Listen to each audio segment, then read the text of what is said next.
¿Cómo estamos?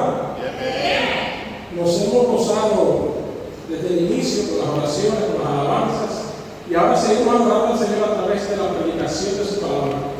Que el Señor, como oraba la hermana, que el Señor abra nuestras vidas, que edifique su iglesia. Que si hay alguien aquí que no conoce al Señor, bueno, pues que las alabaciones lleguen a su corazón. Gloria a Dios. Bueno, para mí siempre es un honor, cada vez que me invitan a una iglesia, aunque sea solamente a gozarme ahí desde el asiento, pero siempre, obviamente, cada vez que me dan la oportunidad de predicar la palabra, siempre estimo eso mucho, porque predicar la palabra de Dios realmente es una tarea que conlleva mucho compromiso y responsabilidad, porque es la palabra del Rey de Reyes que se va a hablar, y hay que tener mucho cuidado con eso. Recuerdo en el libro de Job, que los tres amigos de Job, lo que Dios les reprochó a ellos, casi al final del libro, fue que no hablaron de él a Job en verdad. O sea, que no hablaron lo que era correcto de Dios a Job. O sea, que es muy importante realmente que la palabra de Dios, cuando es predicada, también pueda discernirse de parte del Señor, porque es su palabra. Y he orado también por este mensaje para que nosotros podamos ser edificados.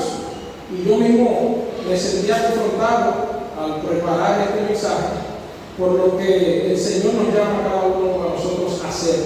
Y el tema de este mensaje tiene que ver con mi vida, mi ofrenda a Dios. Mi vida, mi ofrenda a Dios. Y yo quisiera que ustedes vayan a la carta de los Romanos. Vamos a ver diferentes versículos, pero el pasaje base se encuentra en el libro de los Romanos, capítulo 12, versículos 1 y 2. Lo vamos a detener mientras tanto en el 1. Y fíjense, muchas veces nuestras vidas no reflejan el llamado más importante que tenemos de parte del Señor. Y ese llamado, el más importante, no es evangelizar, no es venir aquí a los cultos. El llamado más importante que tenemos delante de Dios es glorificar su nombre. Y lo hacemos de diferentes maneras, pero glorificar su nombre. ¿Por qué glorificar su nombre? Bueno, porque eso impacta todas las áreas de nuestras vidas, cada decisión que tomamos. O sea, yo no solamente adoro a Dios cuando estoy evangelizando, cuando estoy leyendo la palabra, cuando estoy aquí en los domingos en el servicio de adoración. Yo debo adorar a Dios los 7 días de la semana, las 24 horas del día, los 365 días del año, porque es mi vida, mi ofrenda a Dios. O sea, no son partes aisladas del día que yo le doy mi ofrenda al Señor, sino que toda mi vida se convierte en una adoración. Nosotros somos como un sacrificio vivo, y lo vamos a ver ahora que el apóstol Pablo habla de eso en ese pasaje. Y muchas veces nosotros vivimos nuestras vidas y decimos, Dios es parte de mi vida, cuando realmente Dios debería ser nuestra vida. La semana pasada hablaba con una amiga que estimo mucho, y ella no es cristiana, y ella me decía que ella no viene a los pies del Señor porque los cristianos no gozan, me decía. Y yo obviamente tengo muchos años predicándole la palabra, pero ella me decía algo que me dejó pensando. Ella me dijo que los cristianos se toman muy en serio eso de Dios, y que ella no lo ve así. Y yo pensé, por ejemplo, oye, pero ¿qué pasaría realmente si nosotros realmente tomáramos en serio la adoración al Señor? Porque adorar a Dios, como decía al principio, no es solamente estar aquí en estas 4 paredes, sino que cada vez, de hecho, el cristianismo que nosotros, decimos creer, se manifiesta más cuando nosotros salimos de estas 4 paredes. Porque realmente lo que duramos aquí en el templo es un poco tiempo, comparado con toda nuestra vida, lo que hacemos fuera del templo. O sea que cada vez que yo me muevo a un lugar, la iglesia de Cristo se está moviendo. cada vez que yo voy a tomar una decisión, el Señor debe ser glorificado a través de esa decisión. Si yo voy a hacer alguna obra, cualquier obra, debe ser para la gloria de Dios. De hecho, el apóstol Pablo va más allá y él dice, oye, sea que comas o bebas, hacedlo todo para la gloria de Dios. Algo que realmente nosotros muchas veces pasamos por alto, la comida. Bueno, pero el Señor es que la provee. Y si nosotros la estamos comiendo, bueno, pues gloria a Dios, lo hacemos dando gracias a Dios, pero lo hacemos para su gloria, porque toda nuestra vida debe ser impactada por el Evangelio de Jesucristo. Entonces, quisiera leer Romanos 12, versículo 1. En el nombre de Jesús dice: así que, hermanos, os ruego por las misericordias de Dios que presenten sus cuerpos en sacrificio vivo, santo, agradable a Dios, que es vuestro culto racional. Y vamos a dejarlo por ahora, vamos a dejarlo hasta ahí. Y el apóstol Pablo aquí apela a nuestra voluntad. Él dice, les ruego. O sea, el apóstol le habla a la iglesia y dice, yo les ruego. Y Dios nos llama a hacer una elección con relación a la ofrenda que nosotros le damos a Él. No solamente la ofrenda que vimos aquí, monetaria, sino que el apóstol Pablo está aquí hablando que en nuestras propias vidas, nuestro cuerpo, vea la palabra cuerpo como nuestras vidas son una ofrenda a Dios. Lo que hacemos, lo que decimos, cómo actuamos, lo que vemos, lo que escuchamos, todo eso debe hacerse para la gloria de Dios. De manera tal que por eso Él dice que presentemos nuestros cuerpos en sacrificio vivo, santo, esa palabra bien pesada, agradable a Dios, que es nuestro culto racional. Y el apóstol Pablo viene hablando en los 11 primeros capítulos del libro de Romanos, viene dando doctrina muy profunda, de temas muy profundos. Y él aquí, en este pasaje, escribe exhortándoles a la iglesia a que vivan una vida cristiana que sea agradable al Señor, una vida con compromiso. Realmente, solamente Dios puede hacer que nosotros estemos un sábado por la noche aquí y que nos gozamos. Podemos estar haciendo cualquier otra cosa, pero hoy estamos aquí en la casa del Señor, alabándole a Él, compartiendo con los hermanos, escuchando su palabra. Y el apóstol Pablo dice, por las misericordias de Dios. O sea, no es poca cosa que el apóstol Pablo apele a la iglesia, a la voluntad de la iglesia, al accionar de la iglesia, poniendo en principio las misericordias de Dios.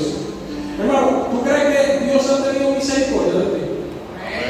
Bueno, por esa misma misericordia, usando esa misericordia que el apóstol Pablo apela a la voluntad de la iglesia en Roma para que ellos presenten su cuerpo en sacrificio vivo. Ahora, sabemos muchas cosas por la palabra, pero yo quisiera recordarles algunas de las misericordias que el Señor ha tenido de nosotros. Solamente algunas. Me faltarían vidas para mencionarlas todas, pero aquí hay algunas. El Señor nos ha justificado de la pena del pecado. Hermano, tú y yo estábamos condenados, no teníamos manera alguna de ser hechos hijos de Dios que no sea a través de Cristo. ¿Qué hizo el Señor? Nos quitó la pena del pecado. Con todas las evidencias en nuestra contra, fuimos declarados justos por la justicia de Cristo. Eso es parte de la misericordia de Dios. Tú y yo íbamos directo al infierno, directo al hoyo y al pozo de la desesperación, como dice el salmista, pero de ahí el Señor nos rescató. De ahí el Señor nos sacó y Él ha tenido misericordia de ti y de mí. Otra de las misericordias del Señor es que Él nos ha adoptado en Cristo Jesús. Hermano, tú y yo éramos huérfanos. ¿Tú sabes por qué? Porque nuestro Creador nos creó para su gloria y nosotros nos rebelamos contra Él y andábamos como ovejas que no tenían pastor. ¿Y qué hizo el Señor? Nos recogió, nos limpió nuestras heridas,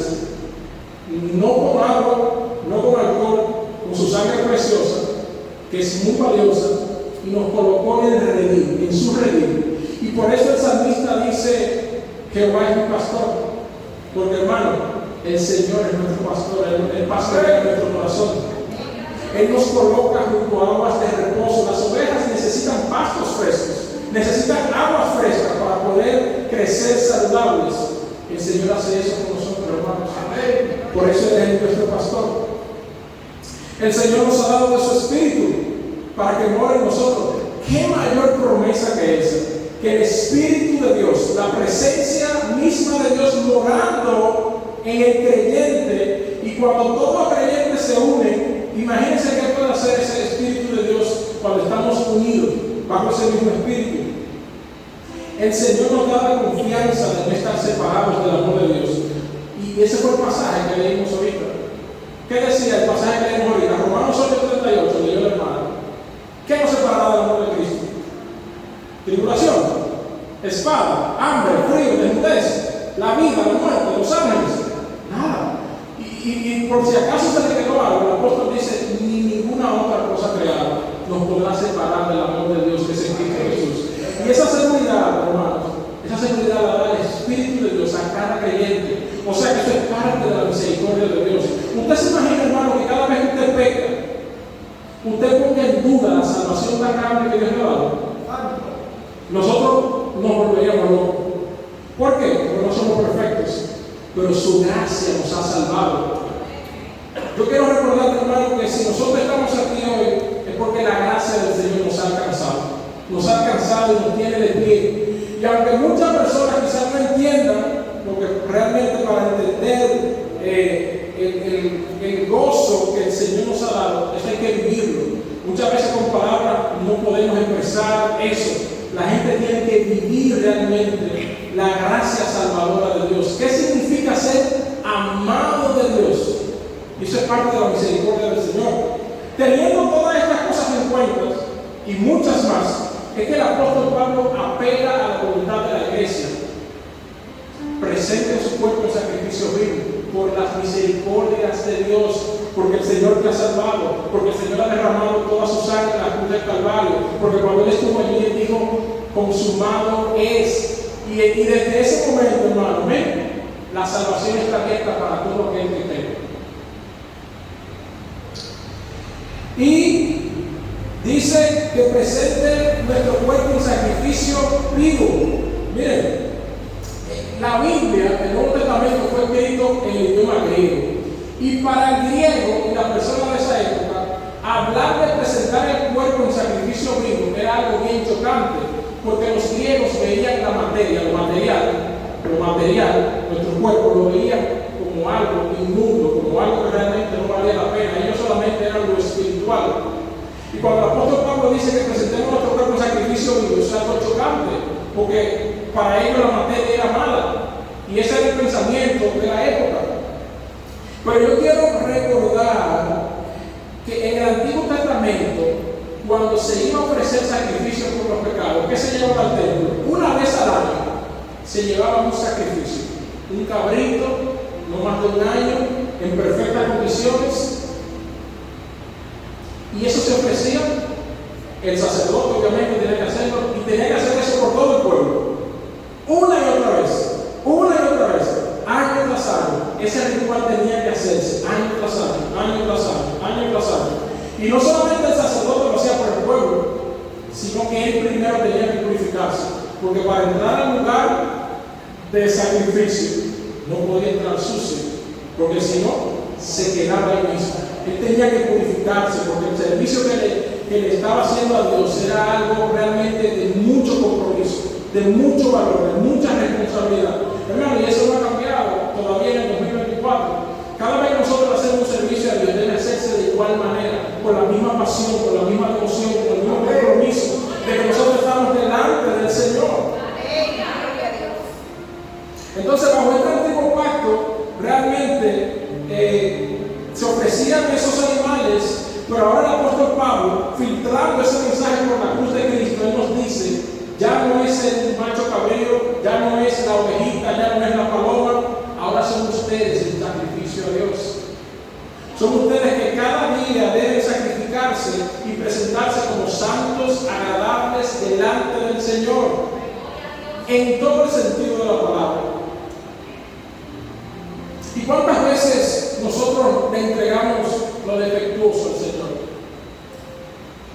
No era concebible que el pueblo presentara, o el sacerdote más bien al final, presentara una ofrenda que estaba defectuosa. No podía ser tuerto, ni cojo, ni podía tener signos, ¿verdad?, quizás de violencia. Este sacrificio tenía que ser sin defecto, según Levítico 1:10. Y dice Deuteronomio 15:21, y si hubiere en él defecto, hablando del animal que se llevaba, si fuere ciego o cojo, o hubiere en él cualquier falta, no lo sacrificarás a Jehová tu Dios. Hermano, eso no ha cambiado. Se hacía con animales, pero ahora nuestras vidas son ese sacrificio. No por el perdón de los pecados, porque Jesucristo ya lo hizo, pero sí para el servicio a Dios. O sea, la vida cristiana es una vida de disciplina, de devoción, de compromiso, de responsabilidad. No solamente con nosotros mismos, sino también para con toda la iglesia, delante del Señor. Así que cualquier cosa que hagamos para el Señor, el apóstol Pablo dice que son todas que tenemos que hacer para el Señor, debe hacerse delante de Dios, como quien dice: Señor, recibe esto que yo estoy haciendo. Esta decisión que yo voy a tomar, yo quiero que realmente tu nombre sea glorificado. Yo quiero ahora realmente, voy a buscar una pareja, yo quiero que tu nombre sea glorificado.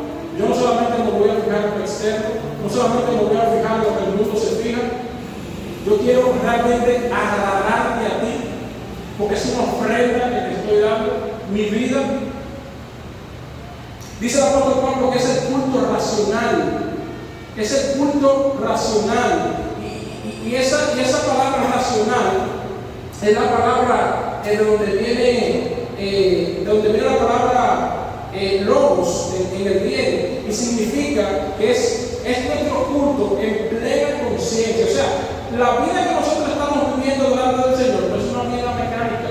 Muchas veces nosotros vivimos una vida como muy mecánica delante del Señor. Nos conformamos quizás con los rituales que hacemos de venir aquí al templo, pero simplemente, o sea, nuestras vidas luego de ahí no reflejan a Dios, no reflejan al Señor. Y el apóstol Pablo realmente está apelando a esta iglesia y a todos los creyentes que puedan leer esta carta, a que nosotros presentemos nuestras vidas como sacrificio vivo. Requiere entrega, como les dije, requiere compromiso, un servicio consagrado delante del Señor. Nosotros vivimos vidas muy ajetreadas en este tiempo, muy ajetreadas, y en todo este mar de hacer muchas cosas, muchas veces nosotros estamos como máquinas que están programadas por el sistema y que realmente vienen de nosotros al final. Nos quedan muchas cosas para entregarle al Señor.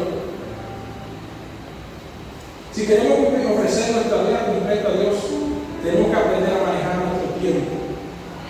Y eso es algo que yo he visto que es un gran mal de esta generación, el manejo del tiempo, y con ello, obviamente, el manejo de las prioridades. Cuando yo manejo mal el tiempo, mis prioridades no están en orden. Y si mis prioridades no están en orden, pues mi servicio a Dios, mi relación con Dios no va a estar en orden. Y quiero parar un poquito aquí, quiero hablar del tiempo. Muchas veces nosotros decimos que no tenemos tiempo. Bueno, cada quien tiene 24 horas. Nadie tiene más, nadie tiene menos. Y cada uno decide cómo llenar esas 24 horas. Ahora, hay muchos que dicen quizás, hay tantas cosas que hacer, pero no tengo tiempo. El tiempo es un recurso que no es renovable. Yo no puedo ganar tiempo. No, yo no gano tiempo. Cuando yo hago algo y tú dices que ganas tiempo, lo que hiciste fue que aprovechaste el tiempo. De manera tal que lo que tú vas a hacer antes, lo pudiste hacer ahora, y ya tú aprovechaste el tiempo. Y puedes colocar otras actividades ahí. Pero el tiempo realmente, o yo lo invierto bien, o yo lo malgasto. Pero yo no lo puedo recuperar. No puedo recuperar ese tiempo. Entonces, ¿cuál es nuestra lista de prioridades en ese tiempo que nosotros manejamos? Miren, es interesante ver que el apóstol Pablo usa varias analogías hablando de la vida cristiana. Y por ejemplo, él usa una analogía a Timoteo le dice en 2 Timoteo le dice que la vida del creyente la compara como si fuera un atleta que está corriendo. Eso es disciplina, hermanos. La vida del creyente es como la de un atleta que está corriendo. Y como él dice, no por un premio corruptible, no por una medalla de oro, no por un trofeo, sino que está corriendo por una corona incorruptible. Pero nosotros somos un atleta que no debemos detenernos en la carrera, debemos seguir corriendo hasta llegar a la meta. Pero no solamente lo compara con un atleta, sino que lo compara con un soldado. Y el soldado no se gobierna, el soldado hace lo que su Señor le mandó a hacer. Y punto. Él solamente lo hace. Y un soldado debe vivir una vida de disciplina. Si no hay una vida de disciplina, realmente no puede servir. Pero también lo compara con un agricultor, con una persona que pacientemente siembra la semilla y que está ahí regando la semilla, quitando las malezas y que pacientemente espera el fruto. La vida cristiana requiere compromiso, requiere determinación. Entonces, a menudo nosotros queremos tener independencia en el tiempo. ¿Quién no quiere más tiempo? Mucha gente quiere, yo quiero más tiempo para hacer muchas cosas. Pero detrás de eso pudiese darse un asunto de que las prioridades están bien redactadas. Ahora, ¿en qué nosotros invertimos nuestro tiempo? ¿En qué nosotros invertimos nuestro tiempo? Y esto es muy importante porque muchas veces nosotros no le damos a Dios lo que Él se merece por falta de un manejo del tiempo. Fíjense algo, hay un tema que obviamente muchos quizás manejan porque las redes sociales están llenas de eso, pero hay un tema que se llama la procrastinación. Ese tema realmente muchos pueden conocer el término, pero lo refresco un poquito, es quizás extender una tarea que tienes que hacer y sustituirla por una que son más placenteras a corto plazo. O sea, tengo algo que hacer, pero lo doy larga, y digo, ay, lo hago después. Y mientras tanto la sustituyo por pequeñas tareas que son más, vamos a decir, en el momento más deleitosas. Entonces, cuando nosotros caemos en eso, nosotros caemos en lo que se llama una agenda tóxica, porque realmente no hacemos lo que tenemos que hacer en el tiempo en el que tenemos que hacerlo. Y cuando nosotros no hacemos eso, nos va a ir mal en muchos aspectos de nuestras vidas. Por ejemplo, la procrastinación tiene varios peligros. Lo primero es el orgullo. El que procrastina, que yo lo he hecho, en ese momento se está portando como orgulloso. ¿Por qué? Porque él te está diciendo que tendrá tiempo de hacerlo después, pudiendo hacerlo ahora. Eso es orgullo. ¿Por qué? Bueno, porque realmente tú no tienes manejo del tiempo, tú no sabes lo que va a pasar en el próximo segundo, solamente Dios lo sabe. ¿No le ha pasado que muchas veces usted planifica una cosa y hay un ingrediente que usted no vieron y que entró a esa planificación y ya desbarató toda su planificación? Y ahí viene la frustración. Pero es porque nosotros hay cosas que no controlamos. Y qué bueno que no controlamos todo, que es el Señor el soberano. Siempre. Imagínense que nosotros pudiéramos controlar todo. Este mundo fuera todavía aún peor. Pero qué bueno que nosotros podemos confiar en la soberanía de Dios, en que Dios conoce el fin desde el principio y que nada se le escapa de su mano. Ahora, la procrastinación tiene otro peligro.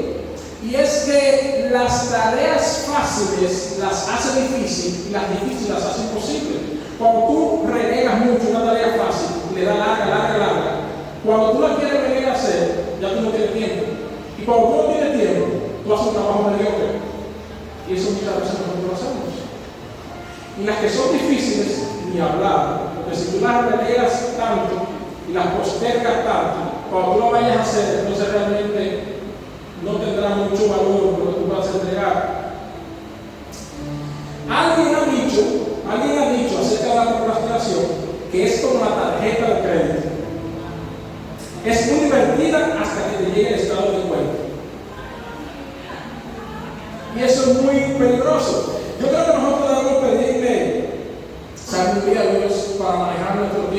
Y quizás tú dices, bueno, acá hay este hermano hablando del tiempo, es una charla de infoteo, de algo así. No, pero hay algo. El que quiere ser disciplinado tiene que manejar el tiempo. Y como nosotros no vivimos dos vidas, una aquí y una afuera, tenemos que manejar bien nuestras prioridades.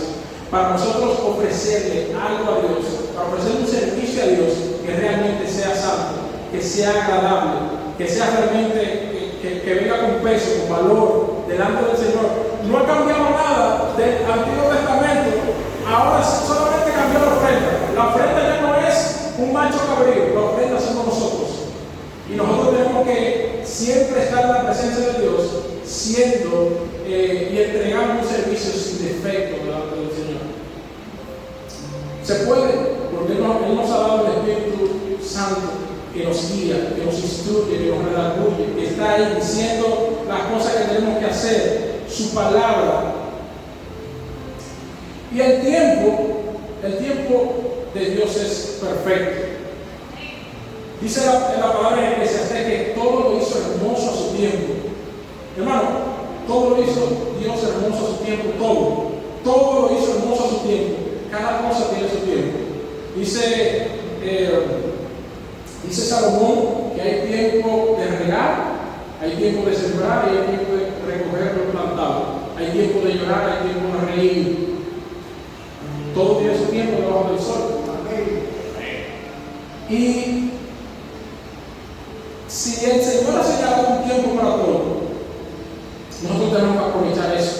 Por ejemplo, en nuestro mundo, nosotros como vivimos vidas muy ajetreadas, el sistema del mundo ha llegado a un punto en que nos hace pensar que podemos hacer todo en cualquier momento, porque ya todo está 24/7 disponible, un mar de información disponible, todo es tendencia para que siempre permanezca todo abierto.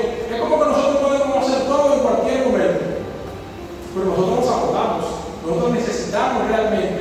El descanso es algo que es necesario muchas veces. Es necesario. Hay veces que nosotros estamos tan agotados que lo que necesitamos es un descanso. El descanso del Señor. Cuando Él creó los cielos y la tierra, cuando terminó toda su creación, dice que Él descansó. Pero Él no necesitaba descansar, porque Dios no se cansa. Pero es una manera de comunicarle al ser humano que hay que aprovechar el tiempo en todo el sentido de la palabra. Va a haber un tiempo donde se necesita descanso. ¿Trabajaste? Bueno, pues hay que descansar. Y muchas veces nuestra vida de oración, nuestra vida de la lectura de la palabra, no está, vamos a decir, no está delante del Señor, no está bien, porque nosotros no estamos manejando bien el tiempo. Nosotros podemos recostarnos de muchas cosas, que tengo mucho trabajo, que tengo muchas tareas de la universidad, de la escuela, pero ¿y qué tal si nosotros vamos al screen time de su celular o al tiempo de pantalla y vemos en qué usted gasta las horas que el Señor le ha dado, cómo la invierte? Mire, y eso no hay que tener policías detrás de eso. Cada quien sabe el tiempo, cómo lo administra delante del Señor. Pero si nosotros queremos, como el apóstol Pablo dice, presentar nuestros cuerpos en sacrificio vivo, nosotros tenemos que manejar bien el tiempo. Porque la vida cristiana es una vida de disciplina. Nadie puede llegar a tener la corona a menos que sea disciplinado. Requiere disciplina. Porque cada vez que, cuando la palabra te dice orar sin cesar, ¿tú crees que a la carne le gusta orar? No. ¿Tú crees que a la carne le gusta leer la palabra? No. Pero todas estas herramientas espirituales hay que ejercitarlas. Son disciplinas espirituales que hay que ejercitarlas. La lectura de la palabra, la oración, la comunión con los hermanos, el servicio que le doy a mi Dios, todo eso son disciplinas espirituales que debemos ejercitarlas. Entonces, por ejemplo, ¿qué nosotros aprendimos de la pandemia? Bueno, que hay veces que Dios querrá encerrar al mundo por cosas que uno puede ver como el coronavirus, para que la gente entienda que Él es soberano. Ay, que yo no puedo dejar de hacer esto. Bueno, pues el coronavirus no obligó.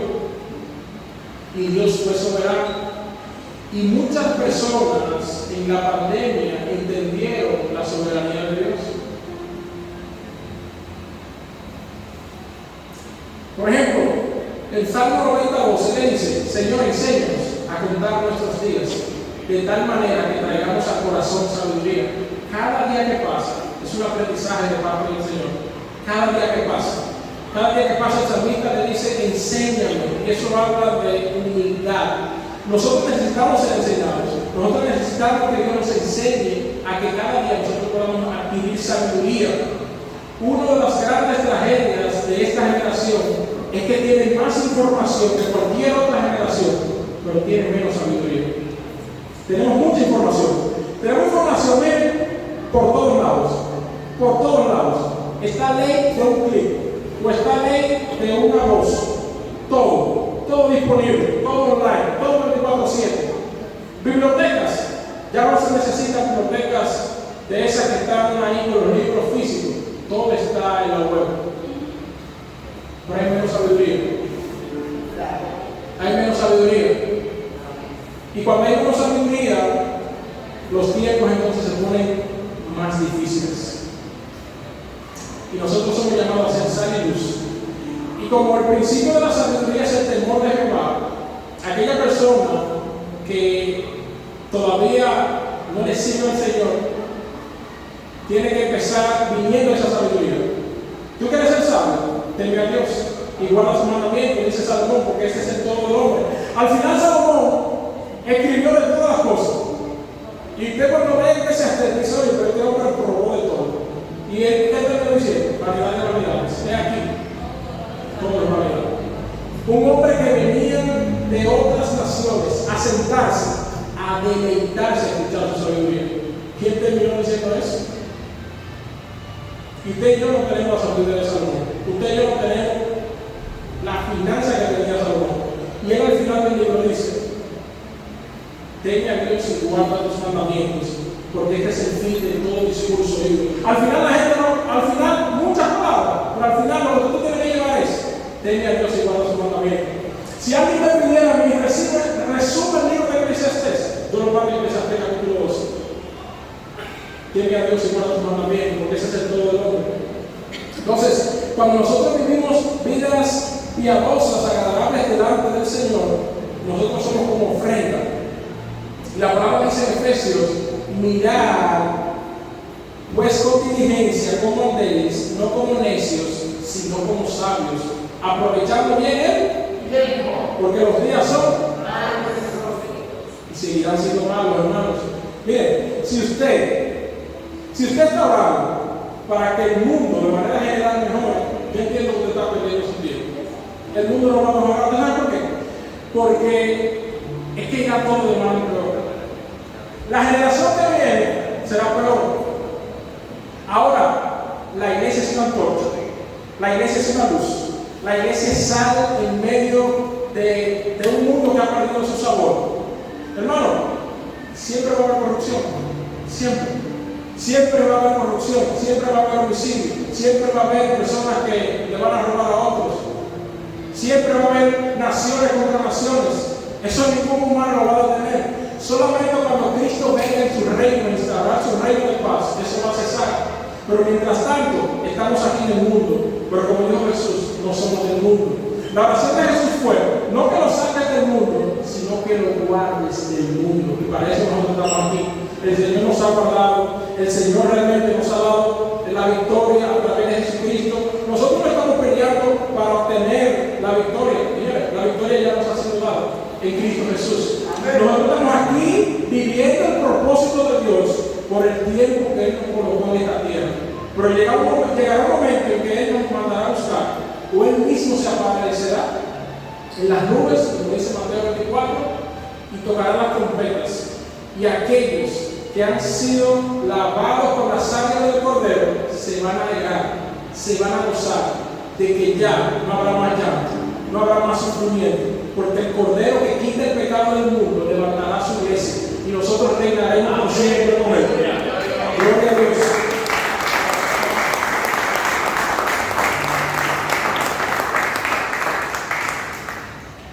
Entonces, si nosotros queremos vivir vidas agradable a Dios, y más como jóvenes, nosotros debemos tener el tiempo, manejarlo bien. Hay dos palabras en el idioma griego para el tiempo, que es cronos y kairos. El cronos es ese tiempo que está ahí en ese reloj. Son las 8, son las 9, son las 10. Es el tiempo que tú y yo podemos manejar. El kairos es como más bien el momento oportuno para hacer algo. Y ese momento oportuno no eres tú que lo tienes, no eres tú que lo buscas, el Señor lo coloca.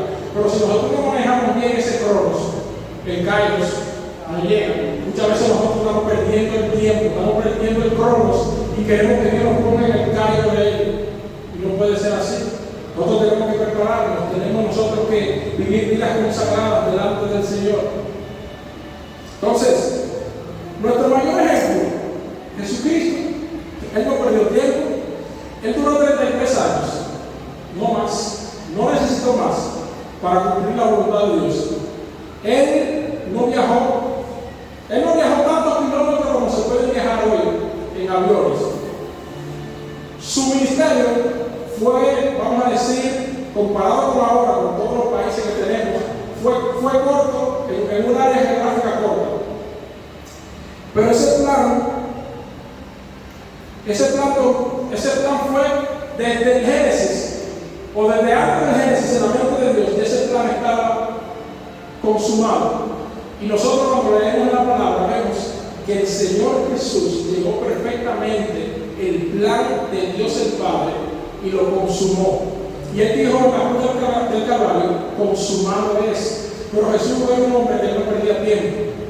Cuando usted lee los evangelios, usted en muchas partes va a ver que Jesús se retiraba a orar.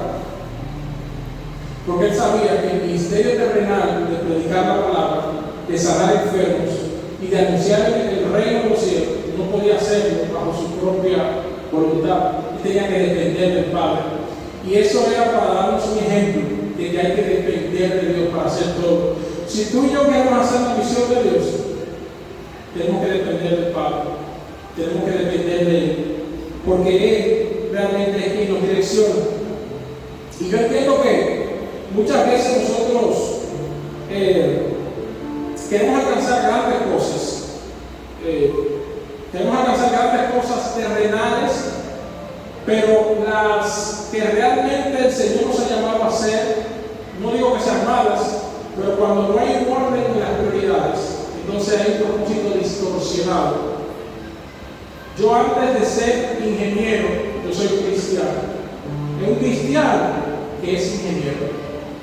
Porque mi identidad en Cristo me dice que yo soy cristiano por encima de cualquier cosa. Y esa es la identidad de cada uno de nosotros. Somos cristianos. Y por eso siempre la palabra de Dios tiene que estar ahí delante. Alguien me decía, un creyente, me decía, ¿y por qué siempre hay que meter a Dios en todo y mencionar la palabra? O sea, la palabra de Dios es vida para nosotros. Sin la palabra de Dios, nosotros vamos como un barco a la deriva, sin propósito. Su palabra escrita, revelada, es la que nos direcciona para nosotros saber cómo están nuestras vidas. Santiago dice que la palabra de Dios es como un espejo. Cuando usted está frente a la palabra, no te miente, te dice las cosas como son. Y tú puedes ver los defectos que tú tienes y la misma palabra te corrige. Pero nosotros tenemos que aprovechar el tiempo para poder ser sacrificios vivos. Y el versículo 2, que me encanta muchísimo, de Romanos capítulo 12, dice que renovemos nuestra mente, seamos transformados, no moldeados por este siglo, sino a través de la renovación de nuestro entendimiento, para que comprobemos la buena voluntad de Dios, agradable y perfecta. O sea, que la palabra de Dios me va a dirigir a mí a yo hacer su voluntad. Por eso es que usamos la palabra siempre. Por eso es que no nos cansamos de usar la palabra. Si usted va a aconsejar a alguien, por la palabra de Dios. La palabra de Dios es la que me direcciona. Si usted va a tomar una decisión, ¿qué dice Dios en su palabra? La Biblia habla de eso, pues yo lo voy a tomar en cuenta. Yo quiero hacer la voluntad de mi Padre. Nosotros no pensamos como las otras personas del mundo que no tienen al Señor, sino nosotros queremos hacer las cosas como Dios nos dice. Y cuando hacemos eso, somos luz para los demás. Muchas veces las otras personas no ven a Cristo en nuestras vidas, porque nosotros somos más del montón, que quizás toman decisiones basadas en emociones, toman decisiones basadas en tendencias similares, pero no tomamos decisiones que iban a agradar a nuestro Señor. Y mencionaba ahorita a la amiga mía que me dijo, ¿por qué se toma tan en serio eso? Bueno, el Señor se tomó en serio la salvación de nosotros, a tal punto que Él no diezmó su sangre, sino que la derramó toda en la cruz del Calvario. Él no entregó solamente una pinta de sangre, no, toda la derramó, toda la derramó. Sufrió vituperios, fue escupido, fue abofeteado, una corona de espinas, se burlaron de Él, con su ropa echaron suertes, tuvo que cargar una cruz muy pesada de manera física, pero la cruz más pesada fue que en la cruz del Calvario Él sintió el abandono de Dios, porque dice la palabra en la ley judía que el que era colgado en un madero era hecho que maldición. Y Jesús se hizo maldición por ti y por mí, para que hoy la bendición de Dios pueda florecer en nuestras vidas. Y de nuevo voy al primer versículo. Si por esa misericordia de Dios nuestras vidas no las vivimos en sacrificio vivo, santo, agradable a Dios, de nuestro culto racional, pues entonces nosotros realmente no vamos a seguir agradando a Dios en nuestras vidas. Nosotros tenemos, por esa misericordia de Dios, ¿por qué tuvo que requerirse la muerte de un santo como lo fue Jesús? Era porque nadie en esta tierra podía llevar el pecado tuyo y mío, y otro tenía que pagarlo, pero no cualquier otro. En la tierra no se halló. Tuvo que él, como dice Filipenses, despojarse de sí mismo, humillarse siendo hombre y venir a la muerte y sufrir la muerte de cruz. Pero no se quedó ahí, sino que Dios lo exaltó y le dio un nombre que es sobre todo nombre, para que en el nombre de Él toda rodilla y toda lengua se doble y que confiese que Él es el Señor para la gloria de Dios. Como iglesia, en resumen, vivir una vida de sacrificio vivo. Nuestras vidas, nuestra mente, lo que decimos, lo que escuchamos, cómo nos conducimos, todo eso debe ser un sacrificio vivo delante del Señor. Pero si hay personas que no conocen a Dios, si hay personas que necesitan de Cristo en su vida, la salvación está abierta y disponible para ustedes, porque Él hace los milagros, abrió el camino. Cuando tú y yo no teníamos forma de abrir ese camino, Él lo hizo por ti y por mí. Él es bueno y Él quiere ser su pastor en esta noche. Él quiere pastorearte y Él quiere que tu vida sea transformada por el poder del Evangelio. No le des tus años al mundo, no le des tus años a las bagatelas que este mundo te puede ofrecer, porque al final no valdrá la pena. Jesús dijo: la vida del hombre no consiste en la abundancia de los bienes que posee. Y te lo digo en la segunda persona de la Trinidad. Dios hecho hombre dice que la vida del hombre no consiste en la abundancia de los bienes que posee. La vida del ser humano consiste en hallar identidad en Cristo, en volver a ese diseño original. Todo aquel que está fuera del Señor está desperdiciando el tiempo que Dios le dio en esta tierra. Tú podrás acumular muchos títulos, tú podrás acumular muchos bienes, tú podrás tener villas y castillas, pero si tú no tienes al Señor, realmente eso no valdrá la pena. No valdrá la pena.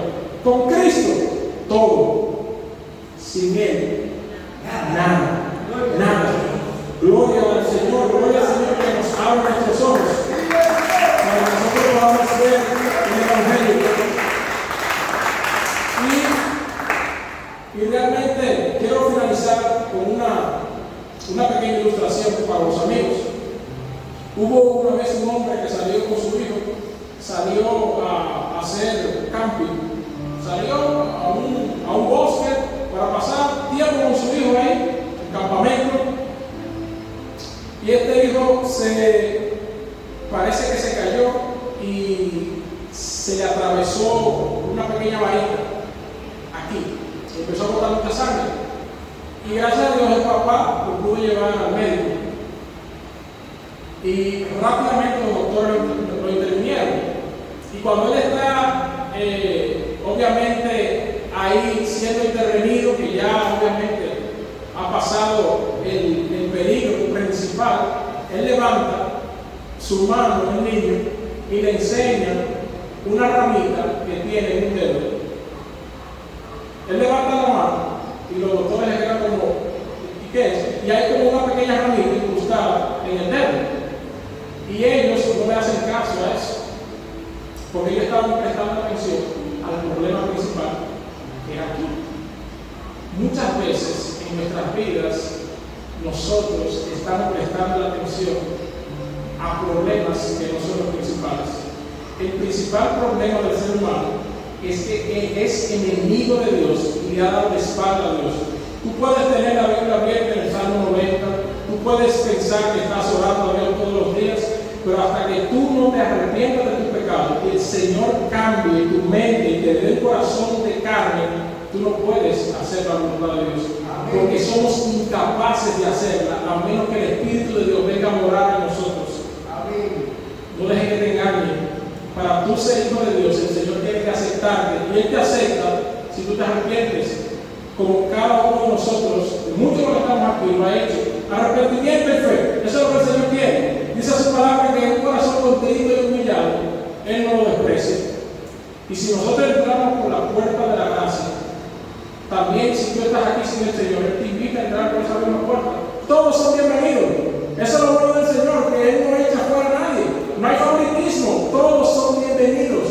Pero se necesita arrepentimiento. Que tú confieses con tus labios: yo soy pecador y realmente no puedo sin ti. Esto se gana rindiéndose, amén. Rindiéndose. Esta batalla que tienes contra Dios siendo su enemigo, y si tú no crees que tú eres enemigo de Dios, te invito a leer Romanos 5, versículo 1, que dice que nosotros éramos enemigos de Dios y hemos hecho la paz a través de Jesucristo. Si hemos hecho la paz a través de Cristo, era porque estamos en qué? Como en guerra. Entonces, que el Señor alumbre los ojos de tu entendimiento para que tú puedas ver la gracia salvadora de Dios en tu vida, y que esta noche no sea una noche más, sino la noche donde tu vida cambió, no solamente para esta tierra, sino para toda la eternidad. Que Dios le bendiga mucho.